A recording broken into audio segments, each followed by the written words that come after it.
in game 3. And in 3, he showed up, if not showed out, but he did show up, and his mere presence seemed to lift the whole team because Joel's going to suck it up and play with that thing on his face. Okay, we got this, right? And all of a sudden, it looked like Philadelphia had reimposed its will on the Miami Heat. All of a sudden, we fast forward to Game 5 last night, and silly me, I thought that the Sixers just might go in there and clock them. Just go in there and say, you know what, we're just better than you because we got the best player on the floor. You can have Jimmy Buckets, playoff Jimmy, all you want, but we got 21 on our side. And all of a sudden, 21 played like he was about 6'2", right? The whole team came out just completely lifeless. And again, I'm going to tell you who's going to pay for this. Doc Rivers going to pay for his job. About to pay. And the way they played last night, I'm just not so sure they can suck it up and dredge it back up and hold off Jimmy Buckets and company back in Philadelphia because I'm just not so sure it's going to end in 6. And if it does, I think Doc is going to be gone. Because it would just be a continuation. Skip, I believe the Miami Heat have a better overall team. There's no question about it. The Sixers have the best player. But the loss last year to Atlanta and the Ben Simmons fiasco and now this debacle, somebody's got to pay. Skip, you know how this goes. What's the easiest fix is what? The coach. You can't replace 12, 13 guys. No, I can replace the head coach, though. Yeah, I agree. Okay, so I have a confession to make to you. I have run out of patience, finally, for Joel Embiid because, as you know, I have supported him, I have defended him, I have pubbed him, I have pushed him as the best player on the planet. I told you yesterday, this was a golden opportunity down in the capital of the sunshine, in Miami. Golden opportunity for Joel Embiid to remake his case as the best player on the planet. Again, Kevin Durant got knocked off his throne by the Boston Celtics. I think Giannis is teetering on his throne thanks to the Boston Celtics. LeBron has abdicated. He's on his couch munching Ruffles. So that's what he's doing, right? And yet, here's the guy that I think is supremely gifted, who has like a nasty streak in him, who can be, in a good way, mean-spirited on the court. And I think he strikes more fear than even Jokic does in rival coaches as they try to prepare. Because this guy, when he's engaged, when he's right, when his mind is right and his body is reasonably healthy, he is a flat-out terror. You can't deal with him on either end of the floor. So last night, I'm expecting, and the more you expect from that guy, the least you can trust that guy. And in the end, it's always something with Joel Embiid. And we say it over and over again, but the new something was, wait, he's sulking over the MVP in a Game 5 at Miami? Is he protesting?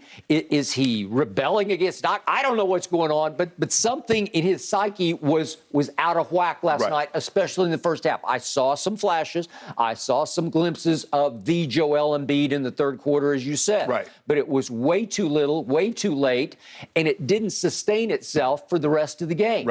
And so we're left with minus 29 and plus minus. And the point is that with him, it's always something unpredictable because we go back to the Toronto series back in the playoffs when Kawhi was in Toronto, and he's sick or hurt. He's sick or hurt. He's sick or hurt. It's one thing or another. Even remember the Brooklyn series he missed when Ben Simmons had to take over and score 30 with a double-double. He's always got something naggingly wrong with him or something career-threatening wrong with him. And once he works through career-threatening, there's always this is going on and that's going on. And again, what happened to his nose, or his orbital bone actually, is just a freak accident. Freak accident, it is. But sometimes he's star-crossed. Sometimes he seems snake-bitten. But other times, I just say, Joel, I tweeted this last night, as soon as I heard Barkley say that at halftime. If that, in fact, is the case last night, that he was sulking over the MVP or whatever, just pouting about it, then he doesn't deserve an MVP the rest of his career, because that's for me, that's a career ender as far as you being the best player on the planet or a potential MVP. Skip, let me ask you a You question. should be disqualified from here forward. How many times you think Jordan felt that he was wrong for the MVP? How many times you think LeBron and Kobe? Even Shaq said, hey, look, I'm going to say it till I'm 70. Did you hear him say? Yeah. He said, I'm 50 and I'll say it till I'm 70. I got robbed twice. Okay, good. So you turned up the sound. Yeah, I did. Good. I did. And I'm thinking, I'm like, okay. And I know Shaq a little bit, but yeah, that bothers him. That bothers him. Eats at him. But here's the thing. But you know what Shaq said? Okay, but I won the title. Joel, I guess, hey, and he said, well, I'm going to pour your energy in that. And then whatever happens after you win the title, you can live with it. But Joel is only like 28 years old. He makes it seem like he's 38 and he's not going to have another chance at the MVP. Skip, damn. That is true. And then what killed me, you know how I feel about this, he said, well, now I guess I got to refocus all my energy on winning a championship. And of course, my first thought was, that should have been all your focus to begin with. Day one, you have to focus on that. If the MVP comes along with it, great. Team success. Look, Skip, I want guys to be selfish, but not your goal shouldn't shouldn't come in front of that of the team. Because guess what? If you want to win those awards, that means we're gonna win some games. Hey, you want to win the MVP? Ooh, go get it. You want to be defensive player of the year? Go get it. But I know that's going to win some games. But I don't want that to supersede. Man, I need the MVP. Well, what about us winning? Man, I need that MVP. And Joel, look, it didn't happen. Bruh, it's okay. You're not the first guy. Trust me, you're not the first guy that got robbed, that feel like they got robbed for an MVP. There are a lot of, and some of the players are better than you. Jordan, Kobe, and LeBron going to say, hey, look here. I know LeBron feels that he should have another one or two. Absolutely. Jordan probably thinks he should have 10 MVPs. That is true. I agree on both counts. I agree. Kobe, hold on, I averaged 35. I averaged 30 plus 1 year, and I got left off, and then he didn't win it. Yep. So, yeah, Skip, it's something. Skip, the man had 6 points and 2 rebounds on 6 shots in the first half. What the hell was that about? He only taken 4 shots. When he got slapped in the face, he had only taken 4 shots. So what? And then come out of the third quarter, he goes 5 of 6 and scores 11 points. Where was this in the first half? That's what you gave us in the third quarter. That's what you should have given us in the first or the second quarter. Go out there and have one of those monster halves like we seen you have in the regular season, where you go get 20, 24 points, 8, 9 rebounds in the first half. Give your team a chance. Skip, when he plays like this, they got no chance. The auxiliary players around him can't play well enough. The reason why they were able to win Game 3 and Game 4 is because Joel was so dominant. Not Danny Green is getting wide open looks. Look, I'm giving up.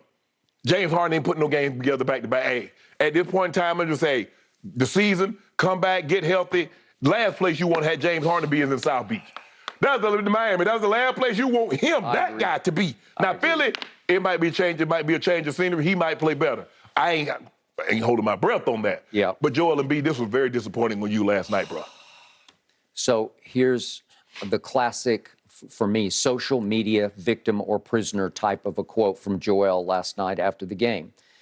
He was asked about how he's feeling, and he said, for me, it's just about pain tolerance, but this is a lose-lose situation for me. If I don't play, you know, I'll probably get called soft. If I play and I play bad, probably say, oh, you're just not good enough. Well, that's because he's just reading his comments, and he's just like, people are holding him hostage almost, like, I can't win because you're going to call me. So who cares what they say?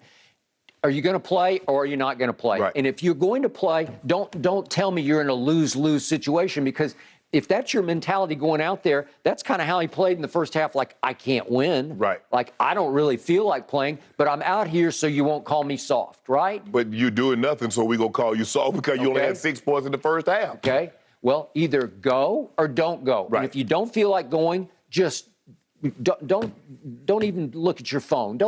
Just go. If you can't play, you can't play. And sometimes, as you well know, sometimes you just can't go. You just can't go. And it comes down to that, Skip, because at the end of the day, that's that bad tape. We're going to talk about some of the football players, Skip, and that's what I tell you. Hey, all they see is that number and that name on the back. Yep. They don't care nothing about you had to get shot up. They don't care anything about that.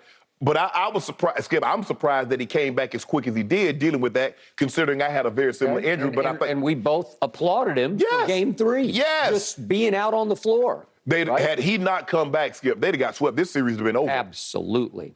All right, I'm going to remind you of something I told you 3 years ago. I heard it from a very high-placed source within the Sixers organization that they slightly favored Ben Simmons for the long haul over this guy because of all of the above, that he can't stay healthy and that they can't trust his intangibles from day to day because he's moody and unpredictable about exactly what he's going to give you when you need it most. So they favored Ben Simmons' intangibles, and then, as we well know, Ben develops his free throw demons, and here we sit. And Brooklyn's not sure what they have, and I promise you, Philly's still not sure what they have with that guy. Well, they definitely, well, if they're not sure what they got with that guy, they're definitely not sure what they got with James Harden either. Yeah, well, but too late. That might be a little late for that, Skip. Skip, look, when you're that size and you're that agile, the likelihood of you having a clean, healthy season isn't very good. That's a big man. That's a man that's probably well over 300 pounds. And you're asking him to play somewhere between 65 and 75 games a season on a up and down. That's asking an awful lot of guys. I do know a guy who has the all-time NBA